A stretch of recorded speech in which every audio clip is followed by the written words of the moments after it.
Oh ya, kita memang pertama ada beberapa program studi yang memang kita jadi pelopor di Indonesia itu, Pak. Ya. Bahkan juga program studi kita itu juga membantu dalam pendirian program studi yang serupa di beberapa PTN misalnya gitu. Nah, Misalnya kami juga pelopor di bidang rekamedik dan sistem hmm, informasi kesehatan.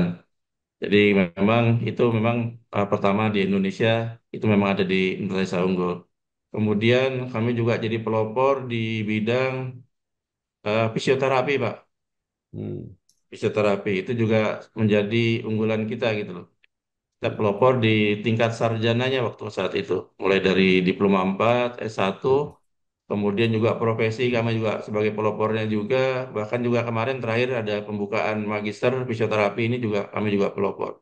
ya. Bahkan juga dosen kita itu juga dosen Indonesia yang pertama kali punya bidang bergelar dokter di bidang fisioterapi juga. Telah terbit Majalah Kampus Indonesia edisi pertama, November 2024. Berisi beberapa profil kampus yang telah mencapai akreditasi unggul. Pendapat Menteri Pendidikan Tinggi, Sains dan Teknologi yang baru. Juga profil 44 fakultas kedokteran dengan akreditasi unggul. Untuk informasi dan pemesanan majalah, dapat menghubungi salah satu kontak yang tertera dalam video.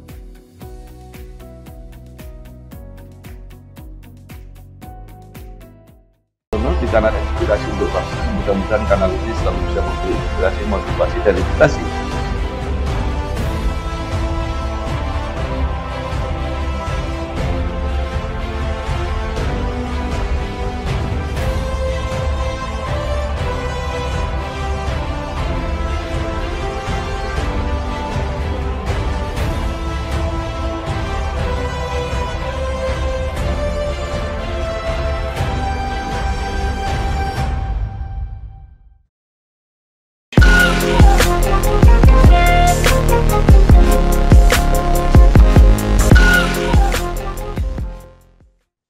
Assalamualaikum warahmatullahi wabarakatuh. Bersama saya Bambang Sadrono di kanal Inspirasi untuk Bangsa. Mudah-mudahan kanal ini selalu bisa memberi inspirasi, motivasi, dan edukasi. Kami sedang mempersiapkan beberapa video wawancara untuk ikut mendokumentasikan perguruan tinggi Indonesia yang sudah mencapai akreditasi unggul. Selain akan kita tayangkan secara digital, juga akan kami muat di majalah Kampus Indonesia dan akan kami bukukan seperti kami telah membukukan 100 perguruan tinggi akreditasi unggul yang sudah terbit. Saat ini saya sudah bersama dengan Dr. Insinyur Arif Kusuma Among Praja, ST MBA IPU ASEAN Engineering, ASEAN Engineer. Beliau adalah Rektor Universitas Esa Unggul. Apa kabar, Prof? Alhamdulillah Pak, Bapak, baik Pak Bambang. Eh, eh, Dr. Arif Kusuma lahir di Jakarta 19 Oktober 1966, menyelesaikan S1 di Fakultas Teknik Industri UI, kemudian di S2 di Oklahoma State University, dan S3 di UNJ, juga eh, di UI. Kemudian menjadi dosen di Universitas Esa Unggul sejak 1996, pernah menjadi Kepala Biro Kendali Mutu, pernah menjadi Wakil Rektor Bidang Akademik, dan saat ini menjadi Rektor. Nah, Prof, supaya lebih lengkap walaupun singkat, mungkin ada hal menarik sepanjang perjalanan sampai saat ini menjadi Rektor. Silakan, Prof. Oh iya Pak, tadi saya mulai bergabung tadi sebenarnya tahun 1995 Pak, tapi mulai Oke. benar-benar saya bekerja full di sana itu 1996. Jadi memang saya memang diberi tugas awalnya untuk pertama-tama karena perguruan tinggi juga Unggul itu baru berdiri di tahun 1993, saya diberi amanah untuk mulai merapikan sistem mutunya. Kemudian Hmm. saya juga kerjaan meluas, akhirnya mengkoordinasikan menjadi sistem akademik, administratif. Pada intinya saya mencoba merapikan sistem-sistem yang ada di sana. Saya juga banyak melakukan benchmark. Kemudian tahun 2001 dengan alhamdulillah dengan adanya pekerjaan sudah sampai 5 tahun, kita juga berhasil mendapatkan ISO 9000 pada saat itu. Ya. Ya kemudian ya sampai dengan tahun 2009, Prof, saya Ya. akhirnya saya diangkat menjadi wakil rektor di bidang akademik. Kemudian tahun 2009 saya menjadi rektor hingga saat ini sama sekarang. Wah, baik. Luar biasa perjalanan yang panjang juga bergabung relatif sejak awal dan menjadi rektor juga cukup panjang. Mungkin bisa diceritakan perjalanan, pengalaman, perjuangan Universitas Esa Unggul ini sampai akhirnya mendapat akreditasi unggul. Silakan.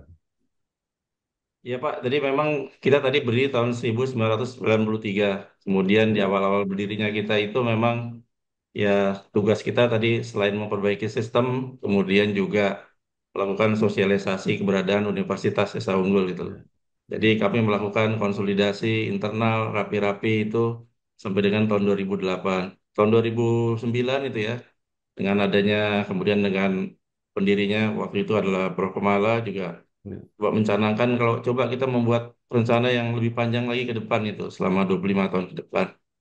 Akhirnya kami juga membuat perencanaan dari beberapa tahap sampai dengan tahap ke-6 ini Pak. Kita jadi tahap ya, ke-6.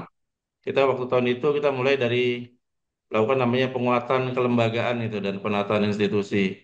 Di mana didorong dulu kami pertama pada saat itu baru mendapatkan hibah waktu itu namanya program hibah eh, ko- program hibah PHKI ya institusi Pak. Jadi pada intinya yang tujuannya itu untuk memperbaiki apa tuh namanya manajemen di perguruan tinggi. Dari dasar hibah tadi itu kami juga berhasil merapikan beberapa sistem, misalnya sistem daripada informasi kami, sistem pembelajaran, sistem administrasi dan sebagainya. Kemudian di tahun 2000 yang tahap kedua itu kita tahun 2014 nih Pak. Kita juga mulai namanya penataan institusi. Oh ya Pak, waktu itu di tahun 2009 itu di tahap ya, kedua kami itu kami ya berhasil juga hasil daripada rapi-rapi kami itu juga berhasil memperoleh beberapa ya penghargaan lah Pak dari kementerian. ya, Misalnya kami juga pada saat itu mendapat penghargaan salah satu daripada 24 perguruan tinggi yang melakukan sistem penjaminan mutu yang baik gitu loh. Kami juga ada penghargaan seperti ya, itu. Kemudian juga kami pada saat itu juga mengulang lagi Pak, kami jadi berhasil mendapat sertifikasi ISO beberapa kali. Setelah itu gitu ya, ya itu menjadi tolak ukur gitu keberhasilan kami. Nah, kemudian di tahun 2014 nih kami sudah mulai lagi, setelah itu kami mulai rapi-rapikan fakultas dan prodi Pak untuk bisa apa tuh namanya berkontribusi juga kepada pengembangan universitas melalui kita meningkatkan kemampuan dosen misalnya dalam meneliti, kemudian kemampuan dosen dalam melakukan pembelajaran yang baik gitu. Kami itu kita lakukan pada saat penataan namanya penataan program studi dan eh, fakultas ya dalam penguatan tridharma perguruan tinggi. Itu kami kita lakukan. Pada saat itu juga kami juga mulai melakukan kerjasama internasional. Kami mencoba membuat program double degree pada saat itu, Pak. Kami juga bekerja sama dengan beberapa perguruan tinggi di eh, misalnya di Korea, di Cina gitu ya. Kemudian di negara tetangga kita seperti Malaysia, kemudian dengan Thailand. Bahkan kita sempat juga membuat kolaborasi dengan perguruan tinggi yang ada di Inggris. Jadi pada intinya tadi kami juga melakukan itu dalam rangka penguatan fakultas dan program studi. Kemudian yang berikutnya kami juga sudah mulai lagi, Pak. Setelah itu kami juga ingin meningkatkan tingkatan kita, Pak ya, menjadi daya saing berkelanjutan dan daya saing internasional. Nah, pada tahun 2019 ini kami mulainya gitu ya. Ikatan Daya Saing Internasional tadi juga berbekal dengan kita sudah melakukan kerjasama dengan beberapa perguruan tinggi asing ya. Kemudian sudah berjalan programnya itu, kami juga mencoba untuk bekerja sama strategis, Pak, dengan satu perguruan tinggi dari Amerika Serikat.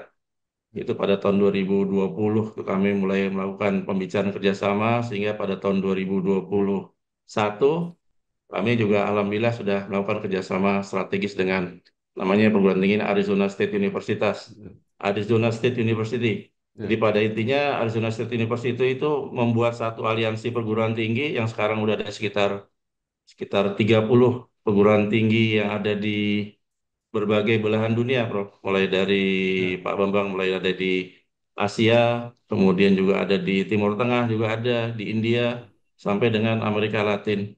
Nah, ini kami ya. juga merasa dengan masuk dalam aliansi perguruan tinggi tadi itu jadi membantu kami dalam yang meningkatkan apa ya, ke keterkenaan mahasiswa kita dan situasi akademika terhadap isu-isu global gitu loh. Seperti itu kira-kira. Telah terbit buku 100 perguruan tinggi akreditasi unggul. Buku 100 perguruan tinggi akreditasi unggul berisi tentang profil dan perjalanan dari 100 perguruan tinggi yang telah mendapatkan akreditasi unggul. Untuk informasi dan pemesanan buku, bisa menghubungi salah satu nomor yang tercantum dalam video.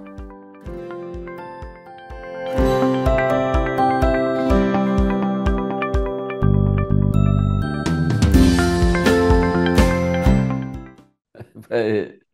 Nah, Universitas Esa Unggul ini apa dikenal dengan julukan mempunyai kampus emas yang tagline-nya adalah Smart, Creative, and Entrepreneurial. Nah, apakah ini masih akan dikembangkan terus, Pak? Oh iya Pak, namanya kampus emas itu sebenarnya termin yang apa yang dikeluarkan oleh Ibu Kemala gitu ya. Mereka Ya, karena pada intinya emas itu kan merupakan sesuatu yang apa yang eh, tidak lekang oleh zaman, kemudian emas itu nggak berkarat, emas ya, itu juga satu yang berharga gitu ya Pak ya. Jadi itu juga diterjemahkan kepada Universitas Unggul, Pak. Makanya kita dibilang kampus emas. Nanti kan saya juga ceritakan gimana kampus emas tadi itu menjadi salah satu visi kita ke depan. Jadi pada intinya tadi Pak, kampus emas itu Pak ya. Eh, ya, Awalnya itu memang kampus emas. Kemudian kita eh, setelah kampus emas tadi memang kita tadi awalnya itu pendiriannya itu adalah Universitas Esa Unggul, Pak. Universitas Indonesia Esa Unggul. ya, Tapi dalam perjalanannya pada tahun 2009 kira-kira itu, Pak ya, kami mulai melihat lagi bahwa agar lebih mudah diucapkan oleh apa tuh namanya, oleh para stakeholder kita juga agar lebih fokus lagi kita kepada makna daripada Universitas Esa Unggul gitu ya. Kami akhirnya memutuskan untuk mengubah namanya menjadi Universitas Esa Unggul. Itu Esa itu berarti kita diferensiasi, unik, berbeda. Kemudian unggul itu merupakan semangat kita untuk menjadi satu yang terdepan, terbaik, dan berusaha memberikan yang terbaik bagi masyarakat. Kira-kira seperti itu, Pak. baik dengan berbagai apa ya konsep itu dan akhirnya benar-benar menjadi unggul. Apa saja capaian-capaian yang terlihat sekarang dari Universitas Esa Unggul ini? Capaian-capaiannya, Pak ya. Ya, kalau kita bisa kita melihat Pak, alhamdulillah gitu ya dari sisi Ya, kelembagaan gitu Pak. Kami tahun kemarin tahun 2020 itu kami itu kebetulan menduduki peringkat 45 Pak nasional dari pemeringkatan perguruan tinggi yang dilakukan oleh itu Kementerian Pendidikan dan Ristek Teknologi di waktu itu Pak. ya, Kemudian itu kalau dari sisi swastanya kami itu menduduki peringkat ke-15 waktu itu, Pak, tahun 2020. Kemudian kalau di Jakarta kami peringkat ke-6. Memang setelah itu belum ada pemeringkatan lagi, Pak. ya, Sampai saat sekarang itu, Pak. Jadi ya, rupanya nanti mungkin akhir tahun ini atau awal tahun depan mulai ada pemeringkatan lagi.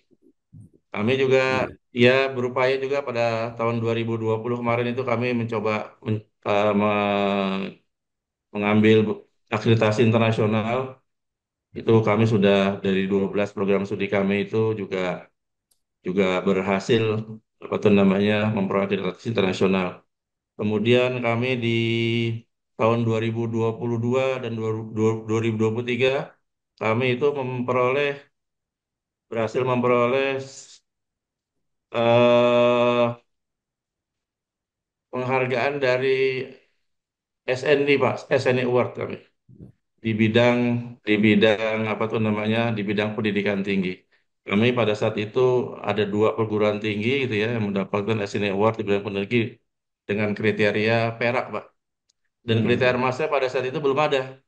Jadi Ya, ya ya, mungkin ya. untuk sementara juga kami juga dibilang boleh bilang cukup cukup baik lah pada saat itu. Kemudian juga kami juga dapat memperoleh penghargaan dari LL Dikti Wilayah 3 gitu sebagai PTS unggulan. Pernah kami juga dari sisi apa tuh namanya kinerja di bidang apa tuh namanya penelitian PKM dalam 3 tahun terakhir ini memang kami juga mencoba untuk menggenjot Pak gitu ya. Kemudian pada saat ini kami sudah berhasil misalnya menelurkan lebih daripada 3 tahun terakhir ini ada 1.661 gitu Pak.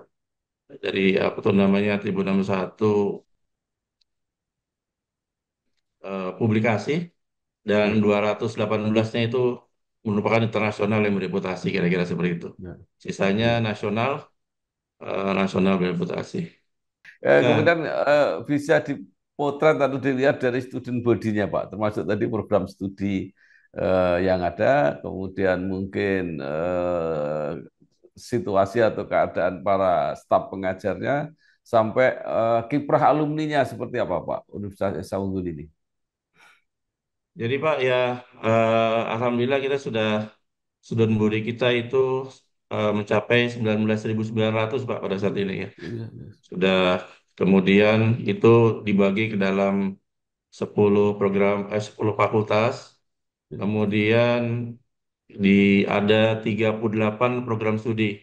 Kami baru 2 tahun yang lalu memperoleh misalnya program studi di bidang program studi di tingkat doktoral. Hmm. Kemudian kami punya 8 magister, sisanya itu adalah program sarjana, profesi, dan juga program diploma 4. Kira-kira seperti itu. Baik. Kalau alumni seperti apa yang bisa diceritakan? Alumni kita Pak, pada intinya juga ya ada beberapa memang alumni yang sudah menjadi tokoh nasional juga ada Pak gitu ya. Ya, Kemudian juga kiprahnya juga ya sangat baik juga ada juga. Memang ya, kalau kami di sini ngelihatnya alumni-alumni kita itu ya pada intinya kami ingin mereka juga mulai bukan hanya eh, juga mulai membantu kami Pak di apa ya, tuh namanya di dalam meneruskan eh, program-program di bidang pendidikan kita gitu loh. Seperti misalnya mereka membantu beasiswa daripada adik-adiknya kelasnya karena sebagian juga kami juga memberikan beasiswa nih Pak kepada ya, alumni-alumni tersebut juga. Kemudian juga mereka juga kemarin ada kegiatan-kegiatan misalnya di kampus yang pada intinya memberi masukan kepada eh, mahasiswa ya Pak ya untuk ya, apa tuh namanya untuk mereka bisa tahu kondisi yang ada di dunia kerja dan dunia industri seperti itu kira-kira. ya. Kalau alumni yang sudah apa Pak berhasil di tingkat nasional, mungkin bisa disebutkan supaya bisa menjadi inspirasi bagi anak-anak muda yang akan mulai kuliah. Alumni yang benar-benar nasional Pak ya. Mungkin ada Ya. beberapa seperti misalnya Pak Emil Dardak gitu loh Pak misalnya itu Pak. Oh, Ya ya ya, itu ya, kayak ya. contohnya gitu Pak ya. Ya, Beliau itu memang kalau kita ngelihat dari awal waktu kuliahnya juga sudah berprestasi ya Pak ya. Kemampuan bahasa Inggris juga bagus, kemampuan komunikasi juga. Karena kebetulan waktu itu juga beliau misalnya membantu kita gitu ya dalam mengembangkan program internasional kita gitu seperti itu. Itu salah satu contohnya gitu Pak. ya. Kalau yang favorit, Pak. Artinya pasti dari 38 itu ada yang menjadi unggulan yang biasanya paling dicari kalau mau masuk di Universitas Esa Unggul. Oh ya, kita memang pertama ada beberapa program studi yang memang kita jadi pelopor di Indonesia itu, Pak. Ya. Bahkan juga program studi kita itu juga membantu dalam pendirian program studi yang serupa di beberapa PTN misalnya gitu. Nah, Misalnya kami juga pelopor di bidang rekamedik dan sistem hmm, informasi kesehatan.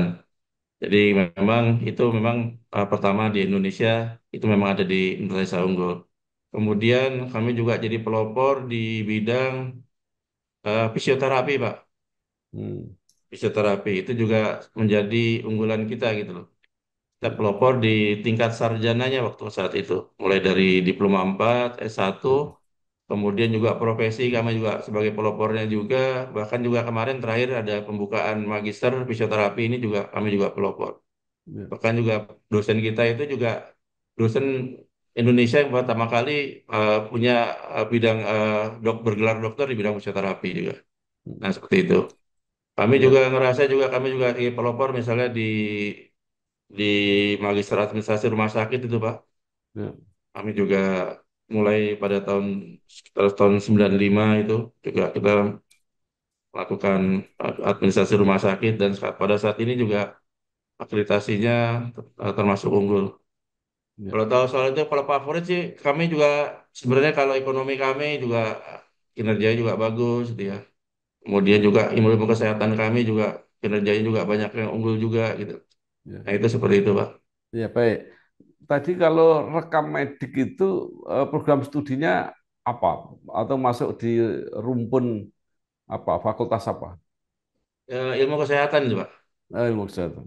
Ya, ilmu kesehatan. Tapi juga mereka juga dapat ilmu dari ilmu komputer juga mereka Ya, dibekali dari ilmu komputer. Karena juga sekarang juga rekam medik itu dulu ya mungkin secara manual ya Pak ya. Sekarang udah ya, berkembang udah jadi ya. salah satu bidang juga di ilmu ilmu komputer juga. Telah terbit Majalah Politik Indonesia edisi ketiga bulan November 2024. Membahas harapan dan tantangan Kabinet Merah Putih yang telah dilantik oleh Presiden Prabowo dalam menghadapi permasalahan selama 5 tahun ke depan. Serta membahas beberapa kinerja dari DPR RI yang terpilih untuk periode ini. Informasi dan pemesanan majalah bisa menghubungi langsung nomor atau email yang terdapat dalam video.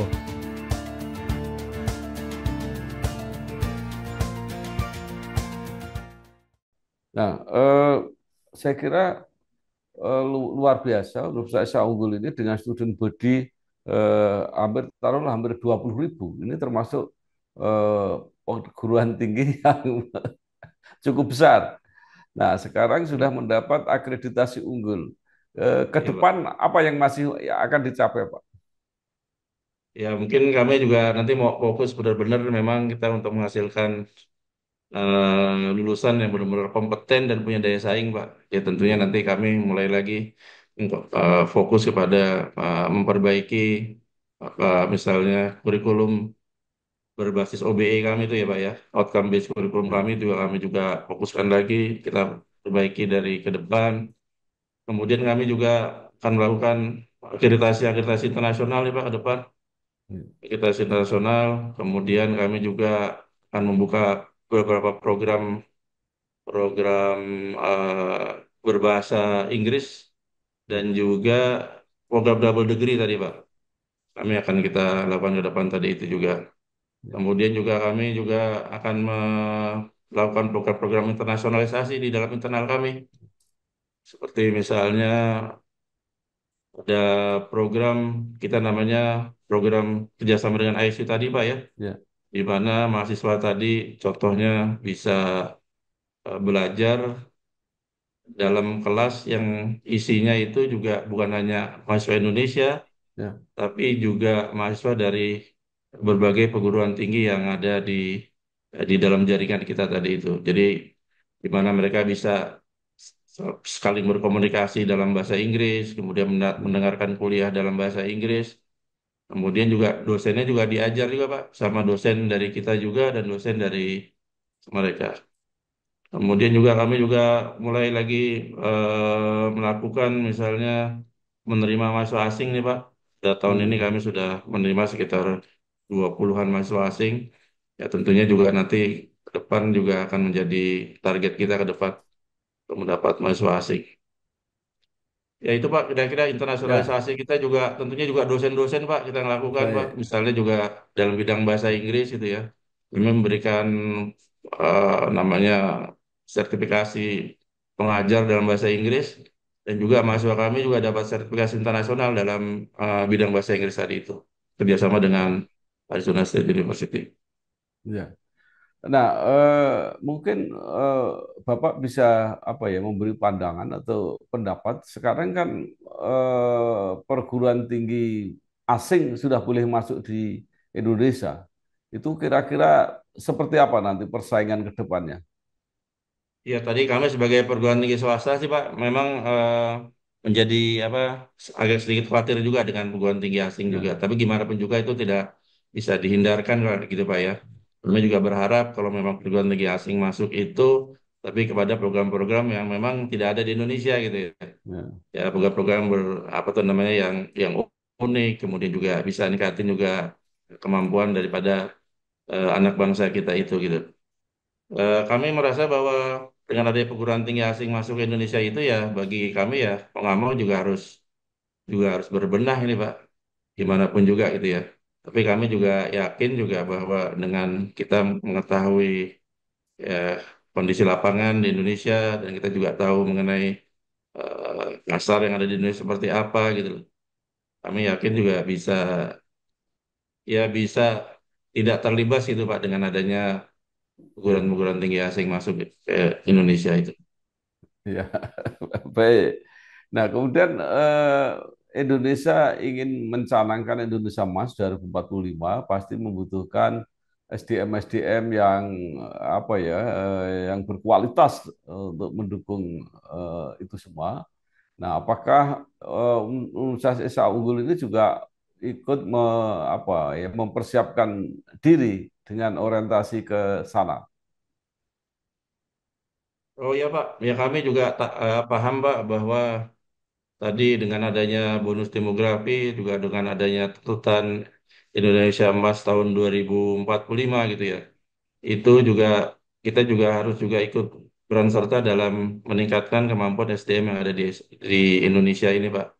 Kami juga melihat bahwa sekarang misalnya angka partisipasi kasar pendidikan tinggi aja masih sekitar 30 30-an persen lah Pak. Yang saya tahu sih Ya, sekitar 31% ini Pak ya.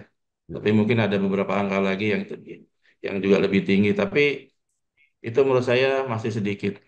Kemudian juga jumlah sarjana yang ada di Indonesia juga masih belum banyak, masih sekitar 10%. Kemudian juga kita juga lihat ada daya saing visa dan sebagainya. Ya tentunya kita juga ke depan ya harusnya Pak ya kita bisa berpartisipasi Pak dalam meningkatkan angka partisipasi kasar pendidikan tinggi, tinggi, tinggi tadi itu. Jadi kami berharap bahwa dengan kita memberikan misalnya program beasiswa, kami ada beasiswa 100% itu Pak, sampai dengan ya, sekitar 300 orang per tahun gitu ya. Kemudian juga kami juga melakukan program aksesabilitas misalnya, yang pada saat ini sudah mendapatkan izin program pendidikan jarak jauh misalnya Pak. PJJ hmm, untuk satu program studi ya tentunya juga membantu untuk meningkatkan aksesabilitas daripada mahasiswa terhadap pendidikan tinggi di Indonesia yang baik gitu loh Pak. Itu ya ya. kami persiapan Pak dengan sebaik-baiknya ya lulusan kita paling nggak dari Esa Unggul sendiri itu Pak ya agar mereka bisa bisa bersaing. Ya. Baik, ini menarik. Kemungkinan apa satu-satunya perguruan tinggi yang punya program belajar jarak jauh, kecuali UT yang memang dia khusus memang di situ. Nah, itu nanti pengembangannya seperti apa, Pak? Karena semua perguruan tinggi pernah juga melakukan program apa ya pendidikan jarak jauh, tapi itu karena darurat pada waktu COVID. Nah, ini dirancang memang betul-betul pendidikan jarak jauh.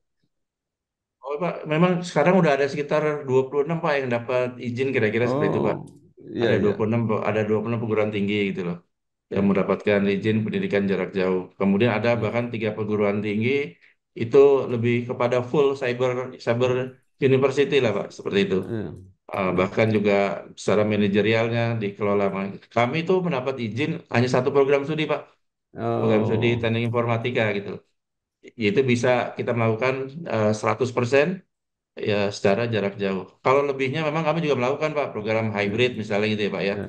Iya. Jadi kira-kira 40% dalam bentuk online learning, sisanya 60% masih dalam pembelajaran seperti biasa tatap muka di kelas.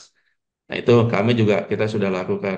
Ya memang mau nggak mau sekarang sudah sudah apa Pak, moda pendidikan online itu memang udah menjadi Iya. moda kita kita semua gitu ya Pak ya. Iya. Seperti Iya. sekarang Bapak Iya. kita wawancara via Zoom gitu ya Pak ya. Nah, tapi kami Iya. itu kemarin memang dapat izin Pak untuk Iya. menjalankan dengan jarak jauh. Kita membuat Iya. modul-modul, kemudian kita Iya. membuat ya pada intinya juga hampir seperti universitas terbuka juga. Tapi kami juga Iya. tetap menggabungkannya dengan beberapa pertemuan, misalnya secara bahkan offline ataupun juga kalaupun online itu secara apa tuh namanya sinkronus Pak gitu. Ya. Iya. Iya, baik. Nah ini menarik Pak, karena yang apa yang dibuka ini program teknik informatika. Itu apakah tidak memerlukan praktek, Pak? Memerlukan praktik sih Pak. Kemudian juga Iya. memang kami juga juga belajar tuh Pak dari apa dari beberapa perguruan tinggi yang sudah apa tuh namanya Hmm. sudah mapan juga Pak. Seperti kami juga kerjasama dengan Arizona State University, mereka juga mahasiswanya ada sekitar Hmm. 180.000 Iya, iya, mahasiswa iya. ya Pak ya. Iya, iya. Kemudian kira-kira hampir setengahnya itu memang online juga gitu. Jadi memang Hmm. ada beberapa cara-cara untuk melakukan praktikum. Kalau Hmm. kalau teknik informatika jauh lebih gampang lagi Pak dibandingkan dengan Iya. kesehatan. Iya, Ada iya. Supaya bisa dengan jadi jarak jauh gitu Pak. Dengan kita misalnya iya, memberikan modul, kemudian mereka mengerjakannya di rumah gitu. iya. Baik. Nah, apakah sudah apa Pak pernah dicek diuji kualitasnya Pak? Artinya lulusannya itu apakah bisa setara dengan program-program konvensional? Mohon maaf Pak, ini kita baru dapat belum ada 1 tahun nih Pak izinnya Pak. Jadi baru kita kira, jadi kita juga baru mau mulai gitu. Itu Iya, makanya tadi saya bilang ini ke depan, Bapak nanya ke depan seperti iya, apa kan Pak. Kita jadi baru dapat iya, izin itu sekitar bulan Juni Pak. Jadi kami iya, juga masih belum. Tapi ya kami upayakan Pak harusnya sih sama ya Pak ya. iya, Tapi dengan kita dengan adanya program pembelajaran outcome based learning ya, kemudian juga iya, kita udah mempunyai LMS yang menurut saya kami juga pernah dapat LMS penghargaan dari asosiasi sih Pak ya, asosiasi perguruan tinggi iya, itu salah satu dari perguruan tinggi yang menggunakan LMS itu juga boleh dibilang terbaik lah gitu. Learning Management System kami. iya. Baik. Mudah-mudahan semua berjalan dengan baik. Mungkin masih ada hal-hal yang apa Bapak anggap penting untuk diinformasikan. Saya rasa cukup Pak. Oke. Ah, Terima kasih sekali eh, Bapak Dr. Insinyur Arif Kusuma Among Praja, STMBE, Ibu Asian Engineer, Rektor Universitas Esa Unggul. Apa yang sudah disampaikan banyak sekali, mudah-mudahan bermanfaat untuk kita semua dan luar biasa perkembangannya Universitas Esa Unggul. Mungkin ada yang berminat untuk bekerja sama, bergabung atau menjadi mahasiswa, termasuk yang dengan program jarak jauh tadi. Sekali lagi terima kasih Pak Arif, sukses terus. terima kasih Pak Wassalamualaikum. Bang, sukses semuanya Pak. Bapak Ya, sehat-sehat selalu. baik, Ya, wassalamualaikum Assalamualaikum Pak. warahmatullahi wabarakatuh. Waalaikumsalam warahmatullahi. Telah terbit Majalah Politik Indonesia edisi khusus. Terima kasih Jokowi Maruf Amin dan selamat bertugas Prabowo Gibran. Berisi pendapat dan testimoni mengenai pemerintahan Jokowi Maruf Amin dari berbagai tokoh, serta harapan untuk pemerintahan Prabowo Gibran dalam memimpin Indonesia ke depan. Untuk informasi dan pemesanan Majalah Politik Indonesia, dapat menghubungi nomor yang tertera dalam video.